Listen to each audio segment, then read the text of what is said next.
आव्यूह का जो पिछला टॉपिक है जोड़ना घटाना गुणा ये सब करना हम लोगों ने सीख लिया है। अब इसमें आज हम लोग पढ़ेंगे ट्रांसपोज मैट्रिक्स क्या होता है, परिवर्त आव्यूह क्या होता है ना। तो पहला परिवर्त आव्यूह समझ लेते हैं क्या होता है, फिर इसके बारे में आव्यूह के परिवर्त आव्यूह के कुछ गुण पढ़ेंगे, इसके प्रॉपर्टी क्या क्या होते हैं। तो जो परिवर्त आव्यूह होता है, अगर कोई मैट्रिक्स दिया हो, मान लो कोई मैट्रिक्स दिया हुआ है ए, कौन सी मैट्रिक्स दिया हुआ है ए, और अगर इस मैट्रिक्स के मान लो ए मैट्रिक्स इतना दिया हुआ है ना, ये हमारी मैट्रिक्स दी हुई है, और अगर इस मैट्रिक्स के रो को कॉलम बना दिया जाए और कॉलम को रो बना दिया जाए तो उसको क्या बोलते हैं, ट्रांसपोज मैट्रिक्स कहते हैं। ठीक है ना। अगर रो को कॉलम बना दे और कॉलम को रो बना दे तो क्या बोलेंगे उसको, ट्रांसपोज मैट्रिक्स। और ट्रांसपोज मैट्रिक्स अगर कोई मैट्रिक्स है तो ट्रांसपोज मैट्रिक्स को दिखाते हैं ए की पावर टी या ए डैश से। किससे दिखाते हैं, ए डैश से या ए की पावर टी। तो अगर हम इसका ये ए का अगर हम ट्रांसपोज मैट्रिक्स निकालें, क्या निकालें, ट्रांसपोज मैट्रिक्स, तो रो को कॉलम में कर दो भाई, तो 2 3 5 है ना, 4 5 1, इसी को क्या बोलेंगे, ट्रांसपोज मैट्रिक्स। समझ में आया, ट्रांसपोज मैट्रिक्स समझ में आया। अब इसका अगला पार्ट पढ़ते हैं। ठीक है, परिवर्त आव्यूह के गुण।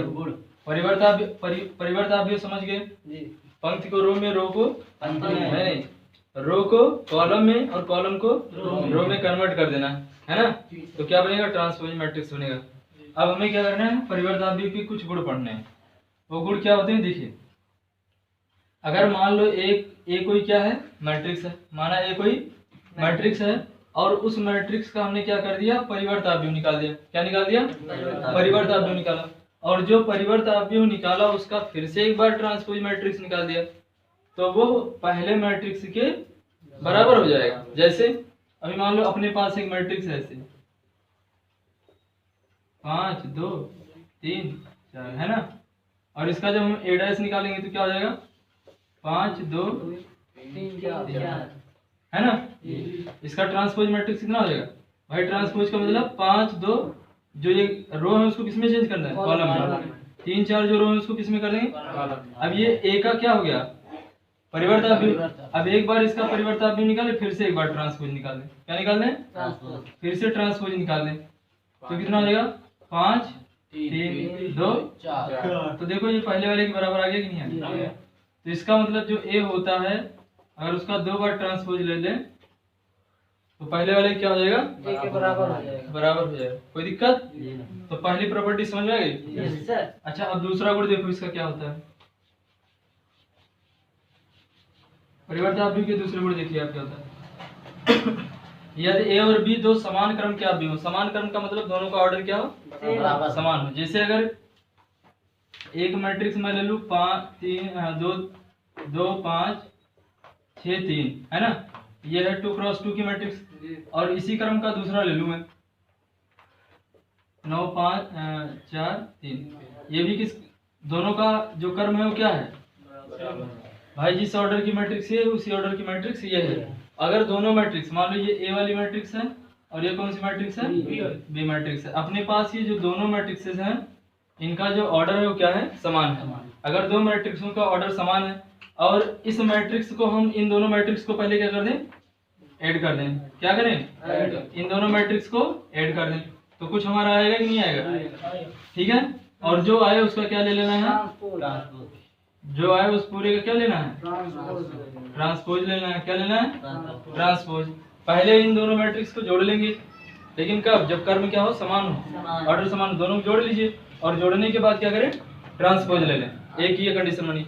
और अगर हम इसका पहले से ही ट्रांसपोज ले लें, करके बता दें पूरा उदाहरण से, इसका पहले से ही हम ट्रांसपोज ले लें और इसका भी पहले से ही ट्रांसपोज ले लें और दोनों को जोड़ देंगे, तो इस वाले मैट्रिक्स के और इस वाले मैट्रिक्स का योगफल क्या होगा, दोनों बराबर हो जाएगा। समझ में आ गई बात। अभी जो क्वेश्चन आएगा तो इस पे लगाएंगे, समझा दिए। एक बार दोनों को पहले वैसे जोड़ लेना, तो जोड़ने के बाद जो है उसका ट्रांसपोज ले लेना, तो जोड़ने के बाद जो ट्रांसपोज आएगा वो इतना आएगा, और एक बार दोनों का ट्रांसपोज पहले से ही ले लेना, फिर जोड़ देना, तो उसको जोड़ोगे तो जो पहले आया था उसकी क्या होगा, बराबर हो जाएगा। दूसरा प्रॉपर्टी समझ में आ गया। अच्छा, तीसरी प्रॉपर्टी क्या होती है, यदि ए एक आव्यूह तथा k एक सदिश है तो k a का परिवर्त बराबर k इंटू ए डैश। देखो k जो है वो स्थिर सदिश है, सदिश का मतलब उसका मान दिया रहेगा 2 3 4 5 6, कोई कांस्टेंट वैल्यू दिया रहेगी, है ना। और जब इसमें परिवर्त अवयव में कांस्टेंट वैल्यू से गुणा कर देंगे तो वो k a डैश की क्या होगा, बराबर होगा। आएगा क्वेश्चन तो वो भी देख लेंगे कैसे होगा। अब मान लो अपने पास दो मैट्रिक्स है, एक है ए मैट्रिक्स और दूसरी मैट्रिक्स कौन सी है, बी। और दोनों का देखो कर्म क्या है, अलग अलग ऑर्डर। इसका m क्रॉस n है, इसका n क्रॉस p है। इसका मतलब ऑर्डर अलग है, इसका ऑर्डर अलग है, इसका ऑर्डर अलग है। इसका m क्रॉस n है, इसका n क्रॉस, है ना। तो इन दोनों का अगर पहले a और b का अगर गुणा करके क्या ले ले,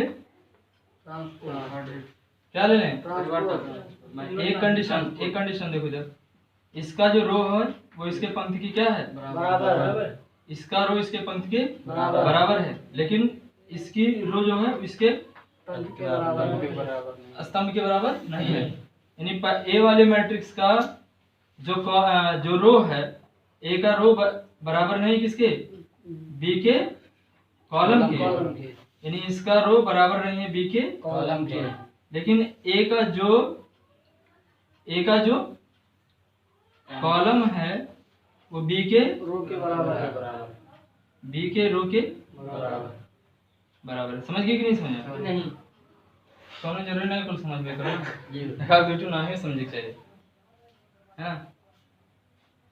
अब दूसरा मैट्रिक्स आया अपना सिमेट्रिक मैट्रिक्स या सममित आप भी बोलते हैं।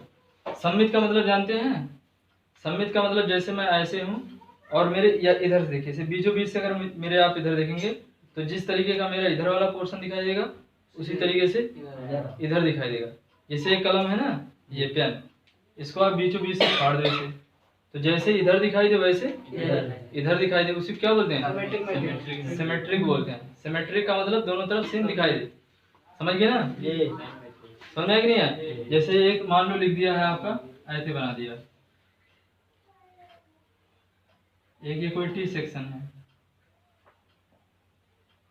सपोज कर लो ये क्या है, टी सेक्शन है। आप इसको बीचों बीच से निकाल दो तो जितना जिस तरीके से इधर दिखाई दे उसी तरीके से इधर दिखाई दे, तो उसी को क्या बोलते हैं, सममित बोलते हैं। यानी जिस तरीके से इधर इमेज बने उसी तरीके से उधर इमेज बने, है ना, तो उसी को क्या बोलते हैं, सिमेट्रिक। अब देखो ऑब्वियस में इसको कैसे हम लोग सिमेट्रिक कहेंगे, एक वर्ग ऑब्वियस, लेकिन अब इसके लिए कंडीशन क्या होनी चाहिए, स्क्वायर मैट्रिक्स लेंगे। क्या लेंगे, स्क्वायर मैट्रिक्स। स्क्वायर मैट्रिक्स का मतलब हुआ कि जिसके रो और कॉलम क्या हो, बराबर हो, सेम कोड के हो रो और कॉलम। तो मान लो एक मैट्रिक्स अपने पास है, स्क्वायर मैट्रिक्स 5 2 3 6 3 4 0 2 1, है ना।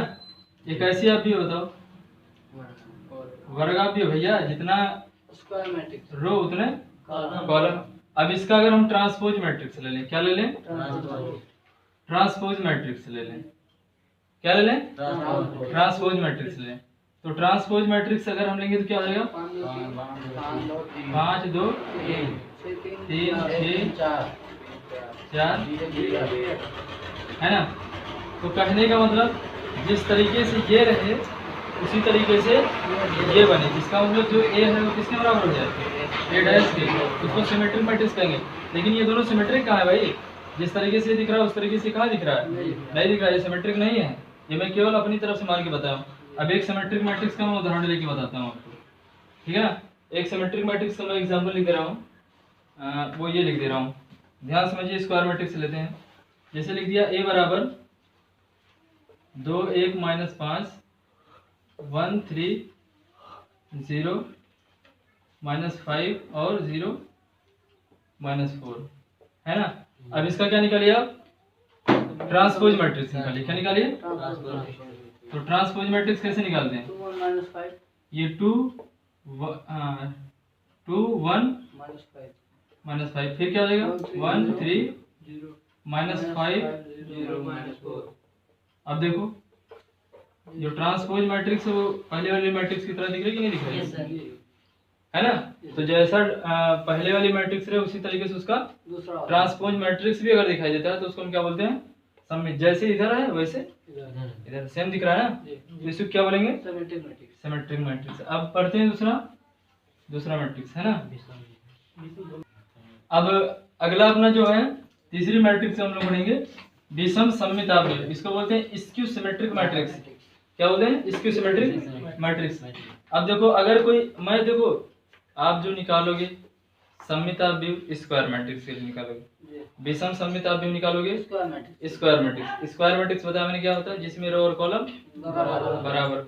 अगर 2x2 का बने, 3x3 का बने, 4x4 किसी को बने, लेकिन रो और कॉलम समान नहीं। तो अगर स्क्यू सिमेट्रिक मैट्रिक्स क्या होता है? एक वर्ग आव्यूह ए को विषम सममिताभ्य कहेंगे यदि जो अगर कोई एक आव्यूह दिया हो ए, उसको हम विषम सममिताभ्य कब कहेंगे? जब ए का हम परिवर्त निकालें। क्या निकालेगा? ए का परिवर्त आव्यूह निकालें और वो किसके बराबर आ जाए? -1 के, यानी जो पहला आव्यूह था उसका क्या हो जाए? निगेटिव हो जाए। जैसे अपने पास ये पहले आव्यूह दिया था क्या? ए। अब इसका हम क्या निकाले हैं? ए डैश निकाले। ए का क्या निकाले? ए डैश। तो ए डैश कैसे निकालोगे? 0 2 -1 -2 0 3 तो जी 1 0। अब मिलाओ यार, देखो सेम दिख रहा है, देखो लेकिन फर्क है नेगेटिव और पॉजिटिव का फर्क है। ये देखो माइनस में तो ये प्लस में, ये प्लस तो ये माइनस, प्लस माइनस, 0 ना तो प्लस ना तो माइनस, ये माइनस और ये प्लस। इसका मतलब हम इसमें से क्या कर ले? माइनस कॉमन कर लें। क्या कॉमन कर ले? जब माइनस कॉमन करेंगे तो सारे सिंबल जो होते हैं चेंज हो जाते हैं। जो प्लस रहता है माइनस, जो माइनस रहता है वो प्लस। तो ये हो जाएगा 0 2 -1 -2 0 जो ना आपका वो लिखो, समझ गए ना? तो ये देखो किसके बराबर है? ए के बराबर नहीं। इसका मतलब परिवर्त आव्यूह किसके बराबर आ गया? -1 के बराबर आ गया। तो ये अपने जो थे तीनों मैट्रिक्स, 3 टाइप के मैट्रिक्स वो खत्म हो गए। अब इसमें न्यूमेरिकल लगा दें, ठीक है। तो पहला एग्जांपल दिया है, पहला एग्जांपल हम कह दिया आव्यूह इतने का परिवर्त आव्यूह निकालो। कितना आसान है, जो दिया उसको पहले लिख दो। क्या दिया है? ए बराबर 1 0, ए बराबर दिया है 1 3 -4 0 2 1 0 2 1। अब इसका परिवर्त आव्यूह कैसे निकालेंगे? 1 चेंज कर दो यार, 1 3 -4 -4 0 2 1 हो गया। जी यस सर। बस इतने करना है। ए बराबर इतना दिया, बी बराबर इतना दिया, और सीधे क्या करना है कि ए बी का जो परिवर्त आव्यूह होगा बी के परिवर्त और ए के परिवर्त आव्यूह के गुणनफल के बराबर होगा। तो पहले ए बी निकालेंगे। क्या निकालेंगे? A B. तो ए बी बराबर क्या हो जाएगा? आप पहले चीज जो होगा लिखना है ऐसे, जो गिवन दैट दिया रहता है ना, दिया है उसको लिख दो। ए बराबर कितना दिया हुआ है? 1 0 0 1 है ना। बी बराबर कितना दिया हुआ है? ए सी बी डी।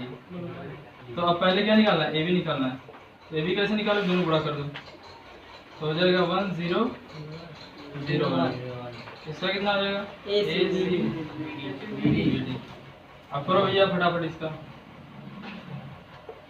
तो ए का गुणा इसमें सब में हो जाएगा ना, ए 0 ए का करोगे ना। अब बी का इसमें करो प्लस 0 प्लस बी।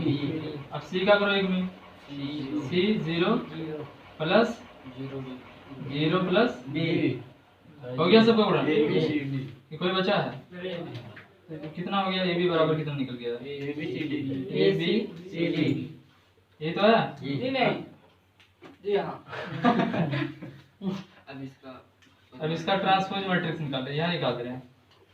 यही तो निकालना था जी। तो इसका ट्रांसपोज मैट्रिक्स कैसे निकालो? चेंज करो। ये हो जाएगा ए सी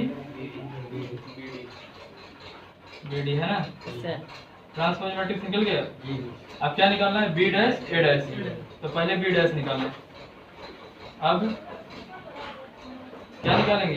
बी डैश। तो बी डैश कितना आएगा? देखो बी इतना है तो बी डैश कितना आएगा? ए सी बी डी। और ए डैश कितना आ जाएगा? 1 0 0 1। चेंज हो जाएगा ना, 1 0 0 1 है ना। अब क्या निकालेंगे? B dash A dash. तो बी की जगह पर कितना लिखेंगे? ए है यहाँ पे ए बी मल्टीप्लाइड बाई 1 0 कितना अधिक होता है? एक से गुणा कर दो, ए सी, एक से गुणा करोगे यही तो बनेगा। अब 0 से गुणा करो, प्लस प्लस इससे गुणा, अब ये इसका हो गया। अब किसका नंबर आया? 0 का, 0।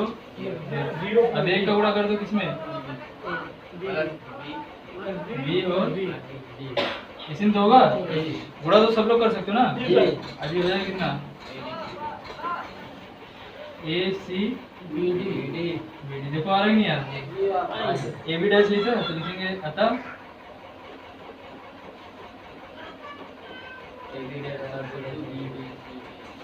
कोई दिक्कत? क्लियर?